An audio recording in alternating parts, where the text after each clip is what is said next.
Quisiera agradecer, expresar mi sentimiento de gratitud y de reconocimiento al señor cardenal, gran canciller de la Universidad San Dámaso, y a la Facultad de Derecho Canónico de la misma universidad, porque de manera constante, sistemática y generosa ha contribuido y continúa contribuyendo en la ciencia canónica y en la formación permanente de canonistas, muchos de los cuales actualmente hoy operan con alta profesionalidad y fructuosamente en las instituciones académicas, administrativas, judiciales de la Iglesia, y podemos decir, con orgullo, señor cardenal, y para la Arquidiócesis de Madrid, en varios continentes, América, por el servicio que se presta, en África, en Europa. La relación que me ha sido confiada concierne propiamente al actuar sinodal en la actividad judicial de la Iglesia. Por tanto, voy a presentar algunas líneas y algunas reflexiones de la sinodalidad que abraza al servicio del Ministerium Justitiae. El momento sinodal que la Iglesia está viviendo hace particularmente significativa esta jornada dedicada a profundizar en el estudio del derecho en la Iglesia.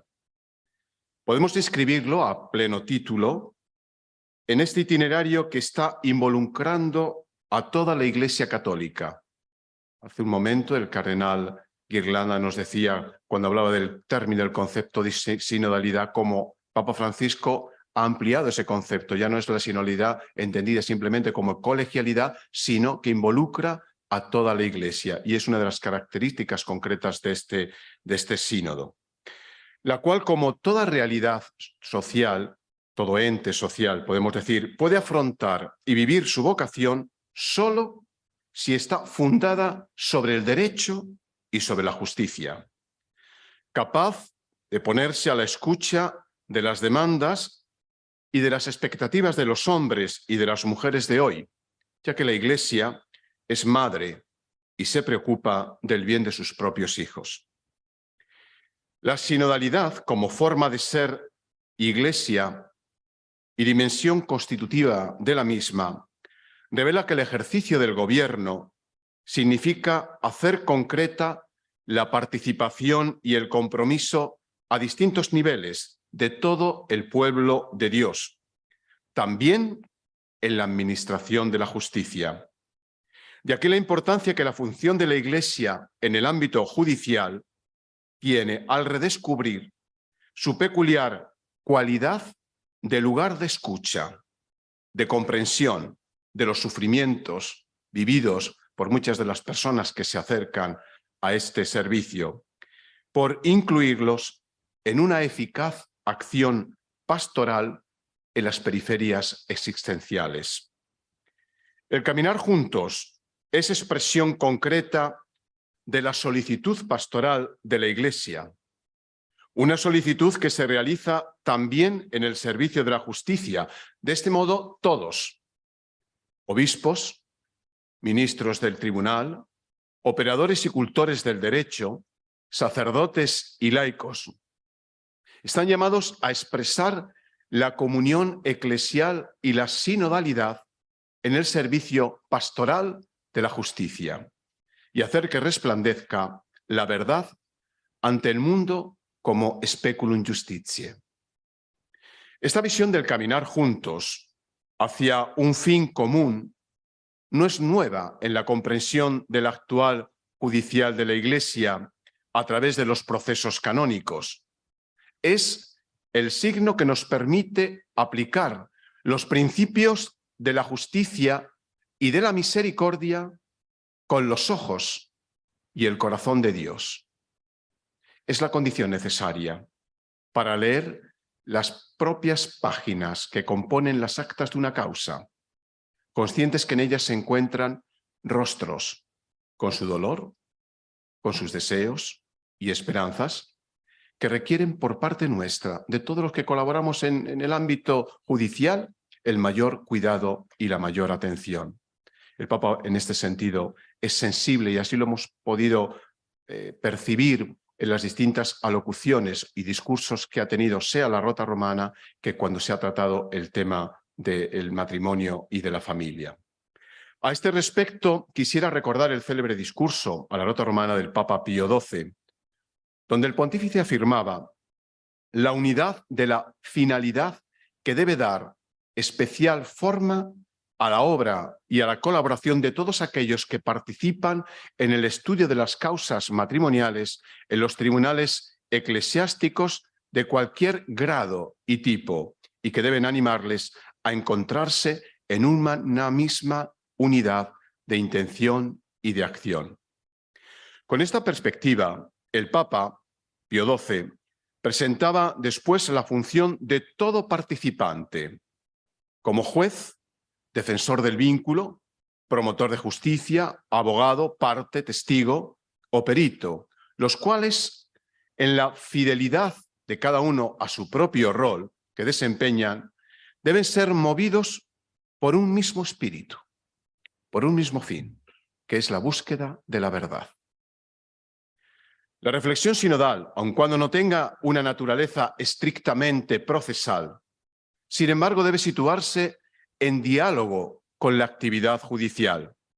Esto a fin de favorecer no solo la simple aplicación de las normas procesales, únicamente para quien opera en los tribunales eclesiásticos, sino fundamentalmente para una mayor reconsideración de la importancia que la experiencia del proceso canónico tiene en orden a conformar el bien común y los derechos de la persona, y contemporáneamente para garantizar la armonía de las relaciones dentro de toda la comunidad eclesial.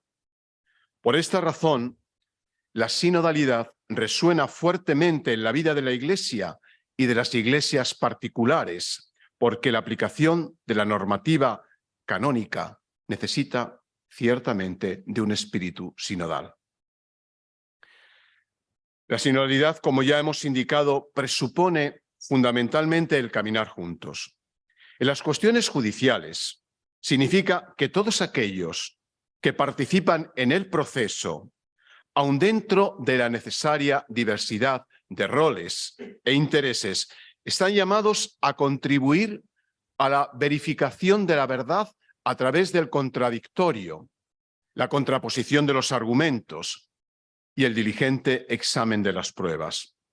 Por tanto, este caminar juntos requiere un ejercicio de escucha que, como sabemos, pertenece a la naturaleza misma de un justo proceso. La actividad judicial requiere por parte de los jueces un ejercicio constante de escucha honesta de todo aquello cuanto viene argumentado y demostrado por las partes, sin prejuicios o precomprensiones al respecto. Con la misma disponibilidad a la escucha, aquellos que forman el colegio juzgador deben abrirse a las razones presentadas por los otros participantes en el proceso para poder llegar así a un juicio ponderado y compartido. Escuchar a todos, que no es simplemente oír, sino empatizar con la visión y con las razones que el otro tiene que aportar. Los fieles han de ser escuchados con atención y con amor cuando narran sus dolorosas experiencias personales y familiares, a veces a su párroco o a otro sacerdote o a un operador del derecho que puede darles un consejo. Esa misma actitud debe conformar la función de las otras estructuras pastorales establecidas en cada diócesis para poder ayudar a los fieles de manera puntual, pero también de una manera especializada. ¿Esto cómo se traduce? Se traduce en escucha, en capacidad de ser próximo a estas personas, en la diligencia, en el intervenir. Una iglesia que no se separa de la vida, sino que se hace cargo de la fragilidad y de la pobreza de nuestro tiempo, curando las heridas y sanando los corazones heridos con el bálsamo de Dios. No podemos olvidar que a la base de una verdadera escucha actúa de manera decisiva la voz del Espíritu Santo. El Espíritu Santo es espíritu de verdad. Como ciertamente afirmaba San Pablo VI, si el derecho canónico tiene su fundamento en Cristo, verbo encarnado, y por tanto tiene valor de signo e de instrumento de salvación, esto se realiza por obra del Espíritu, que confiere fuerza y vigor.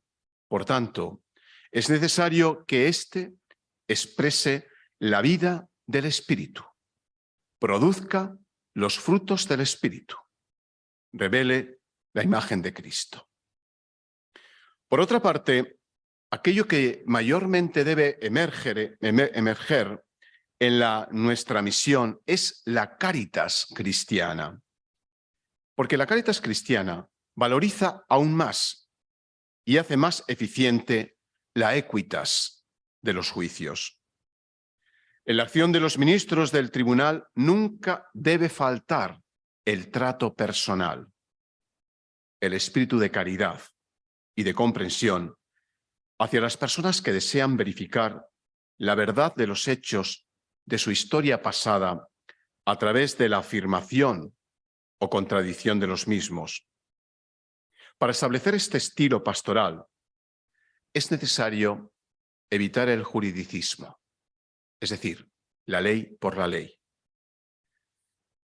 No podemos ignorar que la ley y el juicio están siempre al servicio de la verdad, de la justicia y de la virtud evangélica de la caridad. En un cierto sentido, el juez eclesiástico, en el ámbito de la justicia de la Iglesia, es el buen pastor, que tiene el carisma de consolar a quien sufre por un matrimonio que ha fracasado, de reconocer los derechos de quien ha sido víctima, o bien calumniado o injustamente humillado. En otras palabras, la autoridad judicial en la Iglesia es una autoridad de servicio que consiste en el ejercicio del munus confiado por Cristo a su Iglesia para la salus animarum, que es la lex suprema de la Iglesia. En esta óptica de la conversión de las estructuras judiciales, en primer lugar se encuentra el tribunal eclesiástico, con todos sus miembros, los cuales deben estar necesariamente involucrados en la pastoral ordinaria de la diócesis para realizar un verdadero servicio de pastoral judicial. En el ejercicio de su actividad judicial, el tribunal está llamado a colaborar en la pastoral, ofreciendo a quienes acuden a él un servicio especializado, eficiente, cualificado, realizado por personal preparado y por jueces competentes, expertos y acogedores. Son estas las mejores medicinas de este, podríamos decir que es tribunal eclesiástico, de este especial o particular hospital de campo donde se administra la justicia. El tribunal eclesiástico no es un órgano separado de la estructura de la curia diocesana, una especie de anexo mundano ajeno al fin pastoral de la Iglesia, sino fundamentalmente un organismo que forma parte a pleno título de lo que podríamos llamar los brazos del obispo, el modo con el que puede cumplir también el obispo su misión pastoral de acoger y de responder las necesidades de los fieles. En cuanto a miembros o cooperadores de la actividad jurisdiccional de la Iglesia, hablar de pastoral judicial no es un artificio literario, sino que es, o debería ser al menos, una realidad llena de significado y aplicación en la praxis forense. El carácter profundamente eclesial y pastoral de esta misión debería impregnar el tribunal, todos sus miembros, todos sus colaboradores y todas sus acciones a través de un estilo que el Papa Francisco ha querido implantar también en la Curia Romana, como hemos visto anteriormente, un estilo acogedor, personal, curativo, diríamos, alejado de cualquier formalismo jurídico que destruye. La actuación del Tribunal Eclesiástico se entiende como un ejercicio de caridad que pretende llevar a cabo el deber de la verdad en la administración de la justicia en la Iglesia. Un servicio que debe ser actuado y ciertamente desarrollado en la caridad de la acogida y de la escucha de las diversas situaciones y de los pequeños o grandes dramas presentes en la vida de las personas. Papa Francisco, hablando al Tribunal de la Rota Romana, recordaba el valor pastoral de la acción judicial de la Iglesia. Él recordaba y decía, la Iglesia está, por su propia naturaleza, en movimiento, no permanece tranquila en su propio recinto, sino que está abierta a amplios, vastos horizontes. La Iglesia es enviada a llevar el Evangelio a las calles, a los caminos, para alcanzar las periferias humanas y existenciales. La verdad buscada en los procesos canónicos no es una verdad abstracta, separada del bien concreto de las personas, sino que es una verdad que se integra en el itinerario humano y cristiano de todo fiel. Por consiguiente, es una obligación grave la función institucional de la Iglesia en los tribunales siempre al servicio de los fieles. De ahí la importancia que la respuesta a las instancias de los fieles que acuden al tribunal se realicen también en tiempos razonables. Ha sido uno de los principios que han inspirado la reforma del proceso matrimonial canónico. Sin estos, digamos, tiempos razonables, sin que a nadie se le impida también dirigirse al tribunal por motivos económicos. Gracias a Dios, esta arquidiócesis de Madrid ha sido la primera en poner en práctica lo que fue una obligación para el Tribunal de la Rota Romana, como lo quiso el Santo Padre a través del rescripto del 8 de mayo de 2015, y que don Carlos quiso poner ya, era una indicación, una sugerencia, una invitación encarecida al resto de los tribunales de la gratuidad también en los sacramentos y concretamente en los tribunales, y se aplicó aquí en Madrid. Creo que fue de los primeros tribunales que aplicó la gratuidad. Actuar esta armonía entre verdad y caridad es una tarea ardua, sobre todo cuando se trata de realizar un cuidado real de las personas que nos han sido confiadas. Pero aún más, yo diría que es un cometido fascinante, para cuyo desarrollo la comunidad eclesial y en particular sus pastores deben sostener, apoyar, impulsar, me atrevería a decir incluso apreciar a todos aquellos que cooperan y que colaboran en los tribunales eclesiásticos, una vez, hace años, un poco marginados en el ámbito a veces de las curias diocesanas. La sinodalidad en este campo pone de manifiesto las mismas características esenciales de un verdadero proceso. Por tanto, debemos proseguir con renovada fidelidad y laboriosidad nuestra delicada e importante misión al servicio de la justicia, inseparable de la verdad y, en definitiva, de la salus animarum en la Iglesia, manifestando siempre el rostro materno y misericordioso de la Iglesia, que se inclina sobre todo fiel para ayudarle a conocer la verdad sobre sí mismo, para levantarlo de sus derrotas, de tantas fatigas, e invitarlo a vivir en plenitud la belleza del Evangelio. En ese sentido, la normativa canónica ha querido potenciar la valorización de las diversas fases del proceso, especialmente la fase previa a la introducción de una causa, para responder a esa difusa necesidad de acoger, de escuchar y de orientar en este ámbito específico con el fin de ofrecer a los fieles un servicio pastoral judicial.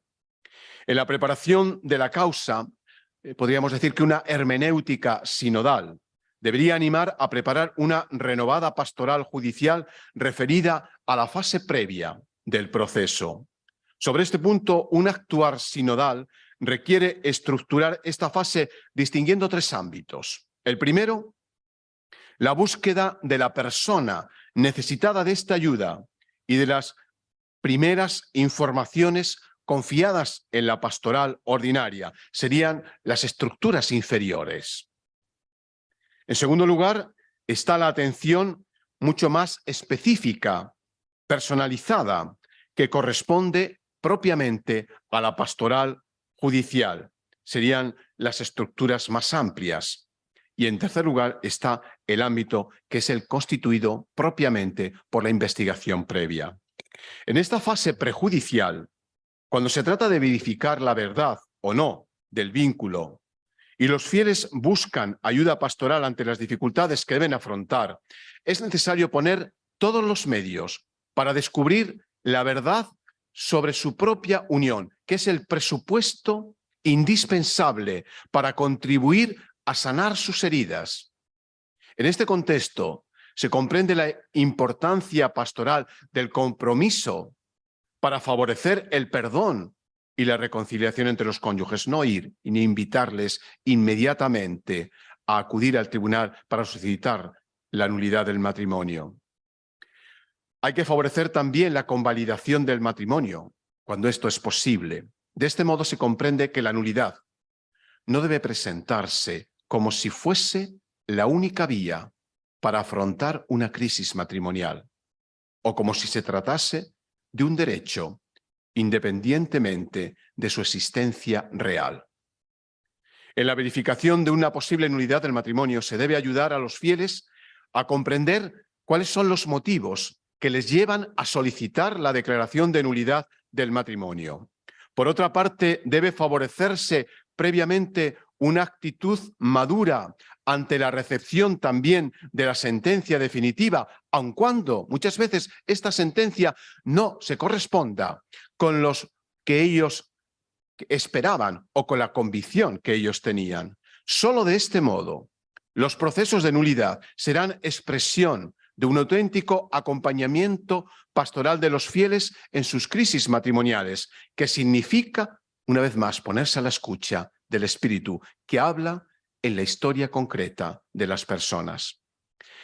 El mismo espíritu de búsqueda de la verdad debe conformar las diversas etapas del proceso judicial. Hemos hablado de la fase, digamos, preperjudicial. Es verdadero que en el proceso se lleva a cabo una discusión donde se presentan e intentan probar las tesis que pueden ser contrastantes, como la que acontece entre la parte que pide obtener justicia, en este caso la nulidad del matrimonio, y la parte que eventualmente se opone a la misma, con la aportación del defensor del vínculo, que está obligado a presentar razonablemente los argumentos en favor de la validez del vínculo, o del promotor de justicia cuando se trata de velar o de tutelar el bien público.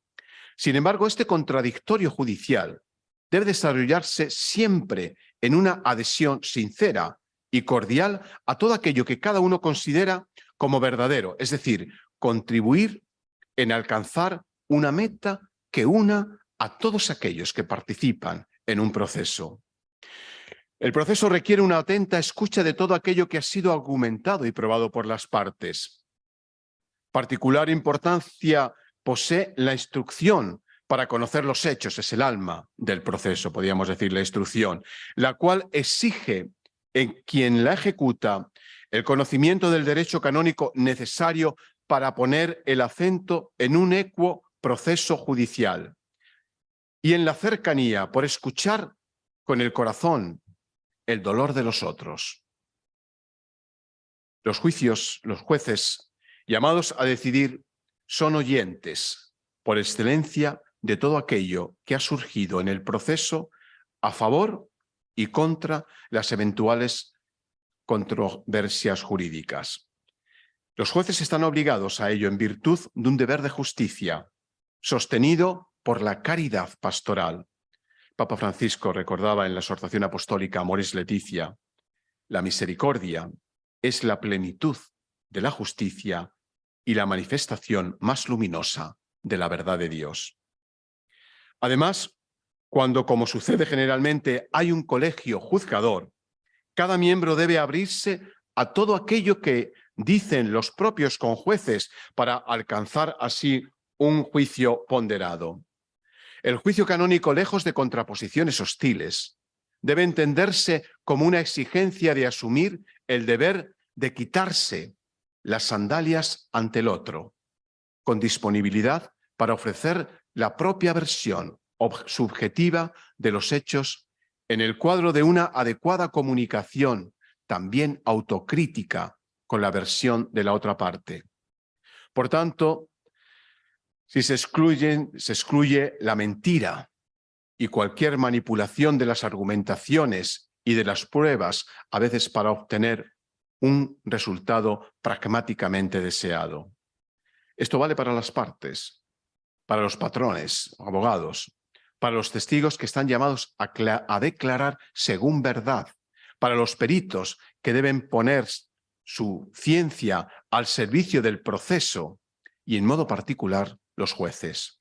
En efecto, la administración de la justicia es una manifestación de la cura de las almas, una participación en la potestad y en la solicitud pastoral para ser servidores de la verdad salvífica y de la misericordia. La sinodalidad de los procesos finaliza en el discernimiento.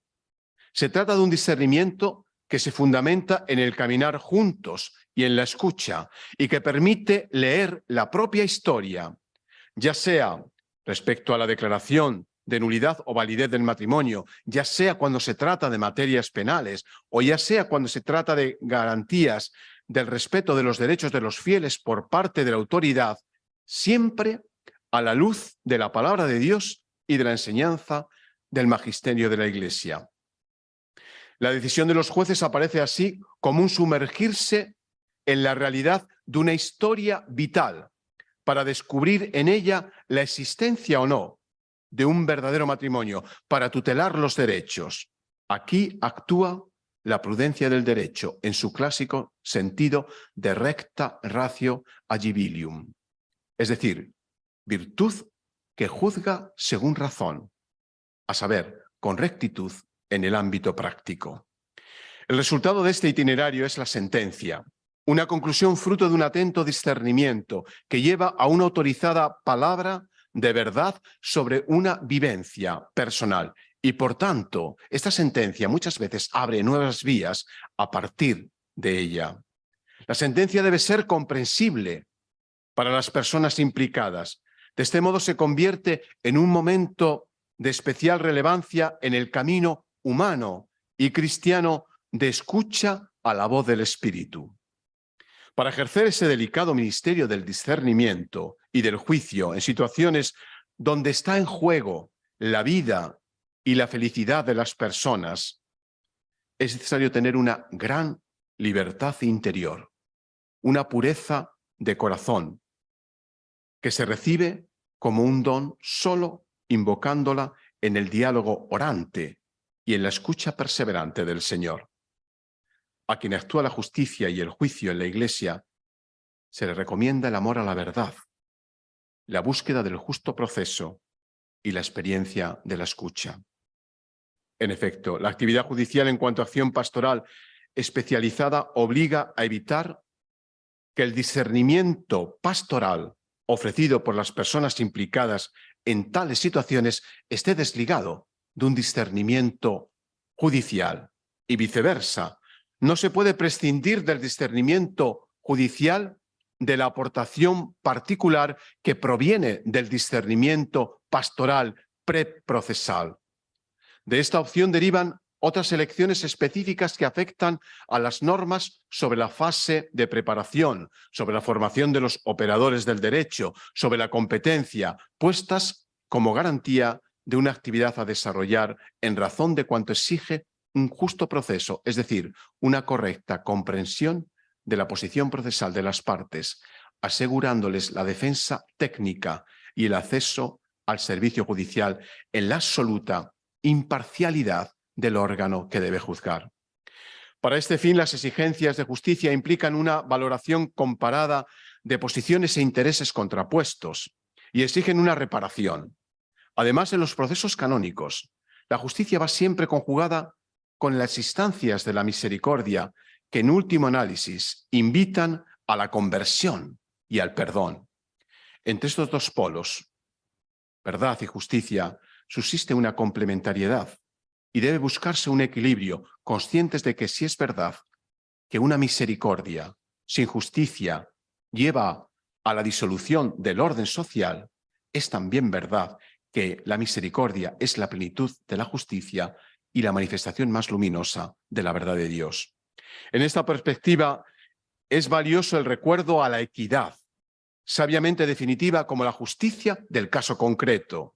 Esta, la equidad, aun restando firme el precepto legislativo, en el momento de la aplicación de la ley general, induce a tener en cuenta las exigencias del caso concreto, las situaciones particulares de hecho, meritorias de una consideración específica. El recurso a la equidad no constituye una prerrogativa exclusiva del derecho canónico, pero indudablemente encuentra en este particular reconocimiento y valorización, poniéndose en estrecha relación con el precepto de la caridad evangélica, verdadero principio inspirador de todo el actuar en la Iglesia.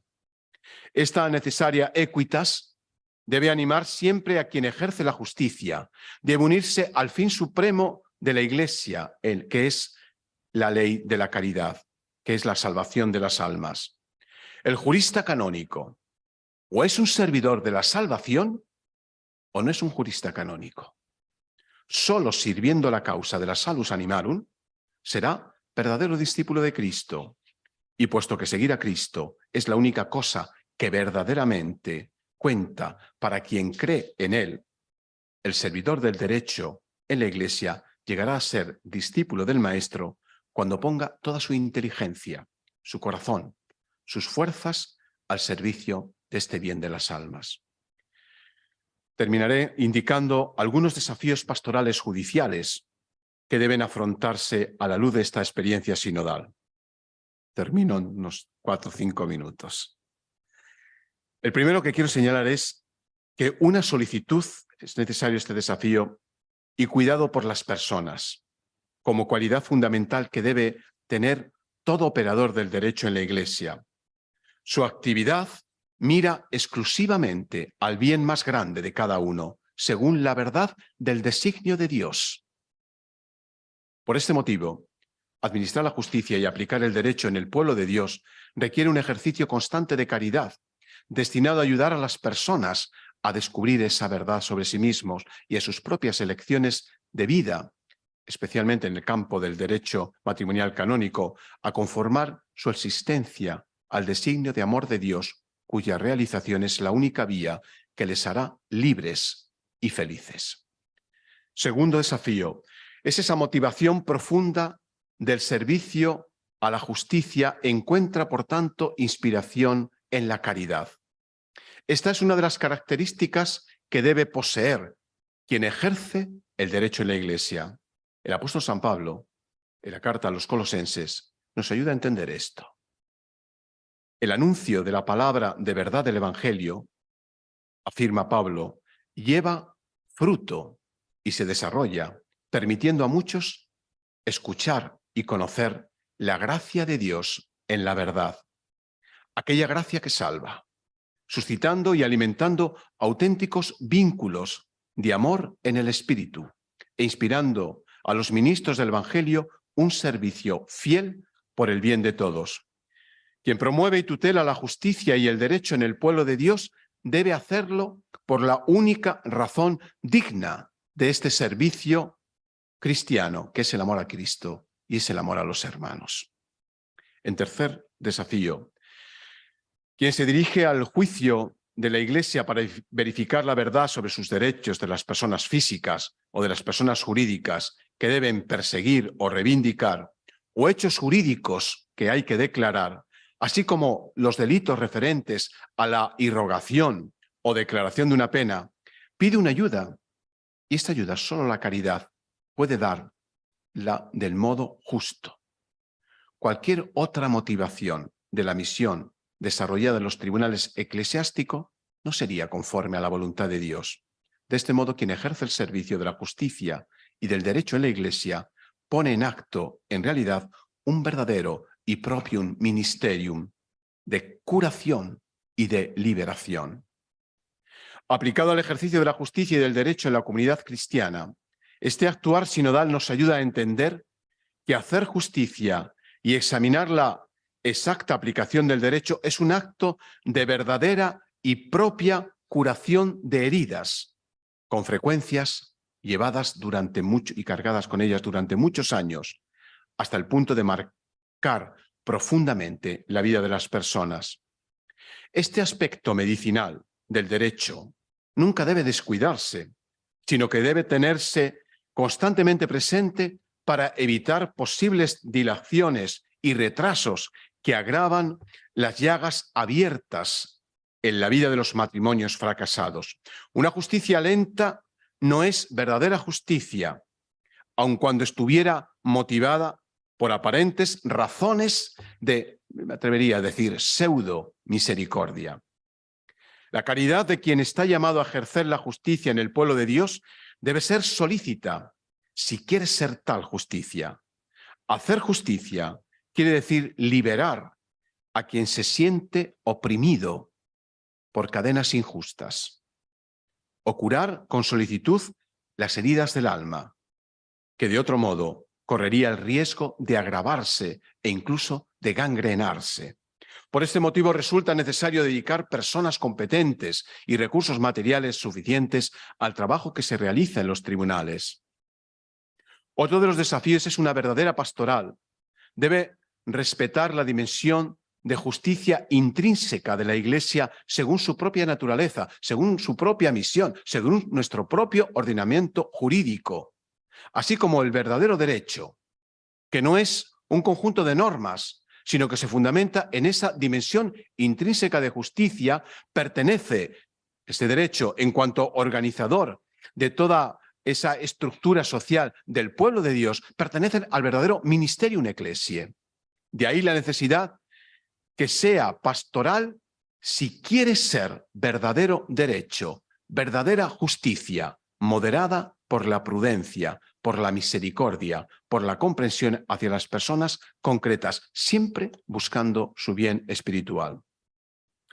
Otro de los desafíos es que los pastores y los operadores de los tribunales desarrollan un ministerio de verdad, y solo en la verdad del actuar judicial hay una verdadera respuesta pastoral que mira a la salus animarum, para quienes recurren a los pastores y sucesivamente a los tribunales en la búsqueda de la verdad. Es precisamente esta salus aeternae animarum la que tiende a mitigar el rigor iuris, attraverso l'equitas, dando vida a concretos institutos jurídicos, como son el privilegio, la dispensa, la tolerancia, el recursus suspensivus ad legislatorem ad superiorem, la disimulatio, la costumbre. Otro de los desafíos se ha hablado de la misión evangelizadora de la Iglesia, que exige una renovación de sus estructuras para poder realizar su misión del modo más adecuado en el contexto actual. En efecto, en las diversas reformas jurídicas del Papa Francisco, son continuos los reclamos a ser una iglesia en salida, que busque a las personas en sus situaciones concretas y en las periferias existenciales. El Papa invita a una profunda renovación de las estructuras, sin dejarse condicionar por esquemas predeterminados de una lógica de autoconservación de las mismas. A no ser una iglesia aduana, caracterizada muchas veces por esos juicios implacables y por una rigidez autodefensiva, sino ser un hospital de campo donde los heridos y los necesitados vengan curados, y entre ellos están también quienes acuden a los tribunales eclesiásticos. Otro aspecto es que el actuar de los jueces y de los tribunales debe expresar su vocación pastoral, su orientación al servicio y al bien de los fieles, acogiendo la vida y el sufrimiento de las personas que piden la intervención de la Iglesia en las diversas controversias. Este dinamismo misionero no puede esperar estáticamente, sino que debe salir a la búsqueda de los fieles en dificultad y a su vez requiere una mayor conexión entre el tribunal eclesiástico y las estructuras pastorales diocesanas. Todos los miembros y colaboradores del tribunal deben tener siempre ante sus ojos el fin pastoral de su ministerio en Justicia, así como la importancia de contribuir activamente a dar una justa respuesta a las peticiones de los fieles.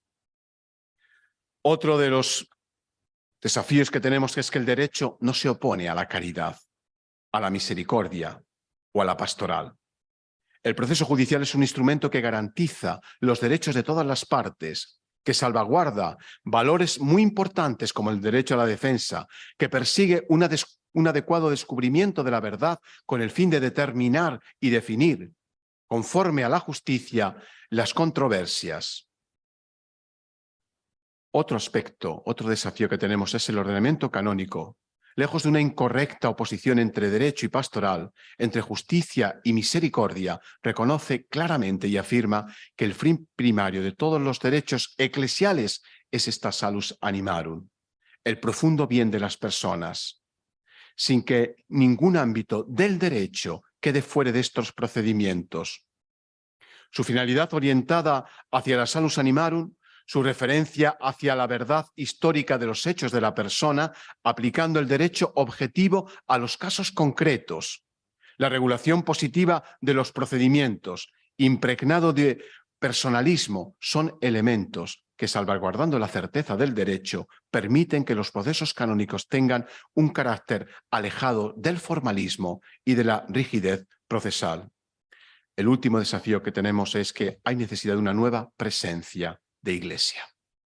Una iglesia cercana a la gente, samaritana. Una iglesia capaz de ver las heridas del pueblo. Una iglesia que descienda del caballo, que se acerque a esa parte de una humanidad atormentada, que ve lesionada o se ve lesionada en sus derechos, y entregar donde habita ese hombre herido la novedad de estas relaciones sanadas por la Iglesia a través de los tribunales eclesiásticos.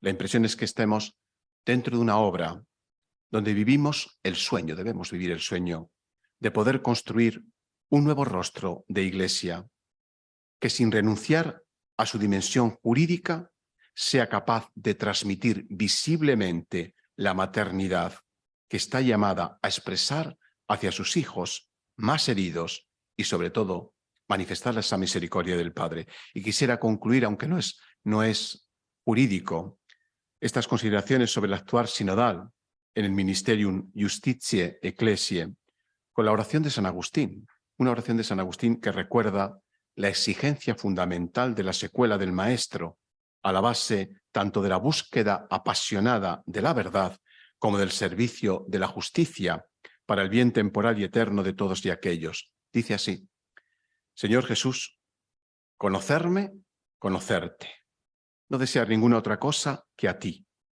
olvidarme y amarte, actuar solo por tu amor, no tener ninguna otra cosa que a ti en mi mente, morir a mí mismo para vivir en ti. Cualquier cosa suceda, recibirla de ti, renunciar a mí para seguirte, desear seguirte siempre, huir de mí mismo, refugiarme en ti para ser defendido por ti, temerme y temerte para ser acogido entre tus elegidos, desconfiar de mí, confiar solo en ti, obedecer solo a tu causa, no apegarme a nada sino a ti, ser pobre por ti. Mírame y te amaré. Llámame para que te vea y goce de ti eternamente. Gracias por la escucha.